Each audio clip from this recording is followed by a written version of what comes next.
చలికాలం వచ్చింది కదండీ! కాస్త సమస్యలు ఎక్కువే ఉంటాయి. ముఖ్యంగా ఒళ్ళు నొప్పులు. కొంతమందికి లైట్‌గా ఉంటే, కొంతమందికి భరించలేని నొప్పులుంటాయండి. ఏవి మైగ్రేన్ దగ్గర నుంచి రొమటాయిడ్ ఆర్థరైటిస్, మామూలు ఆర్థరైటిస్ ఇవన్నీ ఉన్న వాళ్ళకి చాలా చాలా ఇబ్బంది. ఈ చలికాలం మరి ఆ ఇబ్బందిని ఎలా ఓవర్‌కమ్ చేయాలి? ఆ ఇబ్బంది నుంచి ఎలా బయటపడాలి? చిన్న చిన్న విషయాలు అంటే నేషనల్ లైబ్రరీ ఆఫ్ మెడిసిన్ ఇలాంటి ఫేమస్ సంస్థలు ఏవైతే రిపోర్ట్స్ ఇచ్చినాయో అవన్నీ కూడా నేను షేర్ చేస్తున్నాను కదా మీకు. మరి ఈ ఈ టాపిక్కు మీకు ఎంతమందికి ఉపయోగపడుతుందో ఒకసారి దయచేసి కామెంట్లో చెప్పండి. బావుంటే ఒక లైక్, ఇంకా బావుంటే దయచేసి షేర్ చేయండి. సరే, విషయానికి వచ్చేద్దామండి. చలికాలం చాలా తక్కువ కదలిక ఉంటుంది. జాగ్రత్తగా వినండి. తక్కువ కదలిక ఉండటం వల్ల ఎక్కువ నొప్పి ఎందుకు వస్తదండి అంటారేమో. అవును. కండరాలు సరైన కదలిక ఉండదు, కీళ్ళు సరైన కదలిక ఉండదు, రక్త ప్రసరణ సరిగా జరగదు. సో, ఆల్రెడీ కాస్తో కూస్తో నొప్పుంటే చాలా ఎక్కువ నొప్పి అయిపోతుంది. అంటే ఇంతకుముందు నొప్పులుంటే ఇంకా పెరిగిపోతుంది. కొత్త నొప్పులు కూడా స్టార్ట్ అయ్యే అవకాశం ఉంటుంది కాబట్టి చలికాలం కంఫర్టబుల్‌గా ఉందని వెచ్చగా ముసుగుతోని పడుకుంటాం. లేకపోతే ఒకే చోట కూర్చుంటాం. ఎక్కడికి కదలాలనిపించదు. ఏం చేయాలనిపించదు కదా! ఇదే ప్రమాదం అంటున్నారు. సో, మరి ఖచ్చితంగా వర్కౌట్ ఉండాలి, వార్మప్ ఉండాలి, వాకింగ్ ఉండాలి. ఏదో ఒక రకమైన యాక్టివిటీ అయితే పెట్టుకోండి. ఇది ప్రధానమైన కారణం గుర్తుంచుకోండి. అంటే ఏదైతే లైఫ్ స్టైల్‌లో మనం తేడా చేసేస్తున్నామో తెలియక అక్కడే ఇబ్బంది పడిపోతున్నాం కాబట్టి ఆ చిట్కాలే మనం అన్నీ చెప్పుకుంటున్నామండి. నేను డాక్టర్‌ని కాదు, ముందే చెప్తున్నాను. ఫేమస్ రిపోర్ట్స్ ఏవైతే ఉన్నాయో ఏం చిట్కాలు చెప్తున్నారో అవే. మరీ ఎక్కువ ఉంటే ఖచ్చితంగా డాక్టర్ గారినైతే సంప్రదించండి. ఈ విషయంలో ఇంకెటువంటి డిస్క్లైమర్ లేదు. ఇంక రెండోది సైనోవియల్ ఫ్లూయిడ్ అని ఉంటుందండి. మన కీళ్ళ మధ్య ఒక ఫ్లూయిడ్ ప్రొడ్యూస్ అవుతుంది. ఇది కాస్త చిక్కబడుద్ది.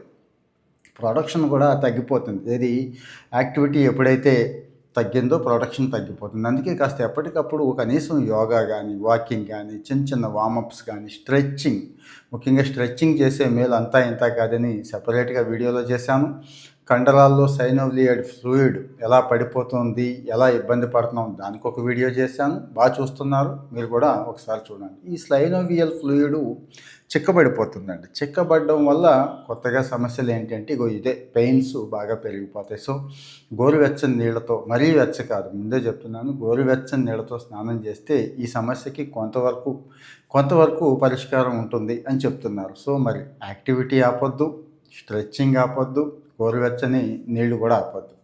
ఇక ఫుడ్ కూడానండి గుర్తుంచుకోండి. ఈ చలికాలంలో టమాటా, ఆకుకూరలు ఇలాంటివి ఎక్కువ తీసుకోమని చెప్తున్నారు. ఎందుకంటే అది మంచి ఫుడ్ కాబట్టి ఈ చలికాలం చలి వల్ల వచ్చే ఎటువంటి సైడ్ ఎఫెక్ట్స్‌ని దూరం చేసే ఫుడ్ కాబట్టి. అందుకే నేను ప్రతి రిపోర్ట్‌ని కూడా మీకు ఎక్స్‌ప్లెయిన్ చేస్తున్నానండి. అంటే ఆ రిపోర్ట్‌లు మీరు లోపలికి వెళ్ళి చదువుకోలేరని. మేయో క్లినిక్ రిపోర్ట్ అవి మీరు చదవగలుగుతారా?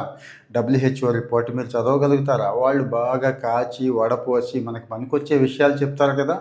డాక్టర్స్ చాలామంది ఉన్నారు, చెప్తున్నారు. కానీ నా బాధ ఏంటంటే మీకు అర్థమయ్యేలాగా చెప్దాం అనేదండి. సో, మరి రక్త ప్రసరణ కూడా బాగా తగ్గిపోతుందండి. చలికాలం రక్తం సరఫరా కాస్త తగ్గి నిదానించి ఒళ్ళంతా కాస్త తిమ్మిర్లు, నొప్పులు ఇలాంటివి వస్తాయి. అందుకే ఎక్కువసేపు కూర్చొని ఉండొద్దు, ఎక్కువసేపు పడుకొని ఉండొద్దు.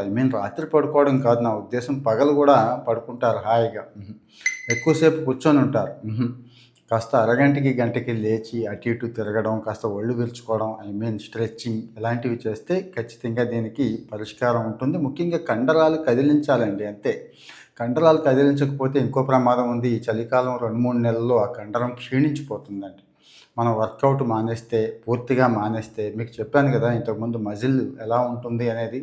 దాని మీద ప్రెషర్ పెట్టే కొద్దీ, వెయిట్ పెట్టే కొద్దీ ఇంకా ఇంప్రూవ్ అవుతుంది కదండీ. అట్లాగే చలికాలం పూర్తిగా వదిలేస్తే పూర్తిగా క్షీణించుకుపోతుంది. 1, 2% క్షీణించకపోతే బిల్డ్ చేసుకోవడం మళ్ళీ చాలా కష్టమైపోతుంది కాబట్టి దయచేసి ఇది చేయండి అని చెప్తున్నారు. సో, సైనోవియల్ ఫ్లూయిడ్ గురించి చెప్పాము. అదే ఎముకల్లో గుజ్జు, కీళ్ళల్లో గుజ్జు అంటాం కదండీ. దీని గురించి చెప్పాను ఆల్రెడీ. గోరువెచ్చని నీళ్ళు ఉపయోగించండి. కానీ డైలీ వర్కౌట్ 30, 40 నిమిషాలు ఖచ్చితంగా ఉంచుకోండి అని చెప్తున్నారు. అలాగే నీళ్ళండి. చలికాలం నీళ్లు తాగం మనం. చలేస్తుంది కదా! ఇప్పుడు నీళ్ళు అవసరం ఏముంది అనుకుంటాం కానీ నీళ్లు తాగండి. వీలైతే గోరువెచ్చని నీళ్లు తాగండి. కొన్ని రకాల సూప్స్ అవి చాలా మంచిది. అంటే పిచ్చియి కాదు. మంచి సూప్స్ కూడా తీసుకోండి అని అంటున్నారు. అలాగే ఇంకో ప్రధానమైన తప్పు చలికాలం సూర్యరశ్మి కూడా చాలా తక్కువ తగులుద్ది. అంటే మనకి లక్కీగా తగులుద్ది గానీ మనం వెళ్ళట్లేదు. చలికాలమే ఉంది, వేసవికాలమే ఉంది, ఎప్పుడూ వెళ్ళట్లేదు.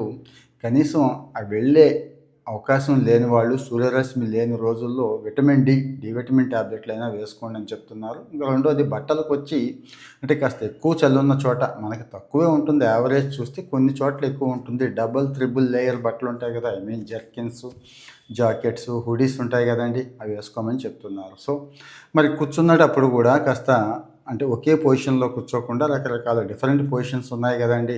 అంటే కాసేపు బాసిం పట్టేసి కూర్చుంటే, కాసేపు వజ్రాసనంలో కూర్చుంటే, అట్లా చాలా పొజిషన్స్ ఉన్నాయి. అందులో కూర్చోండి.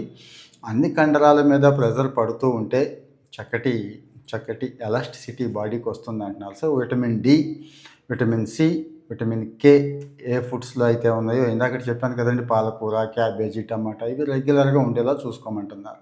ఇంకో ప్రధానమైన తప్పేంటంటే ఎక్కువ మంది చేసేది వెయిట్స్ చేస్తారండి. అంటే చలికాలం హెవీ వెయిట్స్ చేస్తే ఒళ్ళు నొప్పులొచ్చేస్తాయి. మరి దీనివల్ల చాలా చాలా ఇబ్బందొస్తుందని చెప్పి ఈ రిపోర్ట్ చెప్తుంది. ఏది? Health university of Utah, national library of medicine ఈ 2 రిపోర్ట్సు మనకి అంటే నేను రీసెంట్‌గా స్టడీ చేశాను. ఈ చలికాలం మీద వచ్చిన 2 రిపోర్ట్స్ ఇవి చక్కగా ఈ విషయాలన్నీ చెప్తున్నాయి కాబట్టి మరి చలికాలం మీ పరిస్థితి ఏంటి? ఎలా ఉన్నారు? కాస్తో కూస్తో నొప్పులున్నాయా? ఉన్నప్పుడు ఇవి పెరుగుతున్నాయా? తగ్గుతున్నాయా? మీరు ఈ చిట్కాలే నేను మళ్ళీ మళ్ళీ చెప్తున్నాను. అంటే రొమటాయిడ్ ఆర్థరైటిస్ దగ్గర నుంచి సీరియస్ ఇష్యూస్ ఉన్నవాళ్ళు డాక్టర్ గారు చెప్పింది ఫాలో అవ్వండి. జనరల్ హెల్త్ ఉన్నవాళ్ళు, బాగుందనుకున్న వాళ్ళు ఇవన్నీ కూడా పాటించండి అని చెప్పడం. ఫుడ్ విషయంలో గానీ, లైఫ్ స్టైల్ విషయంలో గానీ మనం చాలా చాలా వెనక్కిపోతున్నాం గదండీ!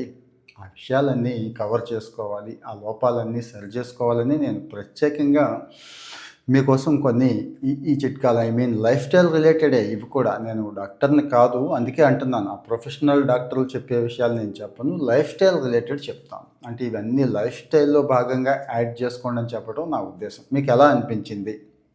ఇందాకడ గుర్తు చేశాను, మళ్ళీ చేస్తున్నాను. దయచేసి ఎన్ని వ్యూస్ ఉన్నాయో అన్ని లైకులు ఎక్స్‌పెక్ట్ చేస్తున్నాను. లేకపోతే కామెంట్ అయినా ఎక్స్‌పెక్ట్ చేస్తున్నాను. ఎవరికి అవసరమో మీకు తెలుసు. దయచేసి వాళ్ళకి షేర్ చేయండి.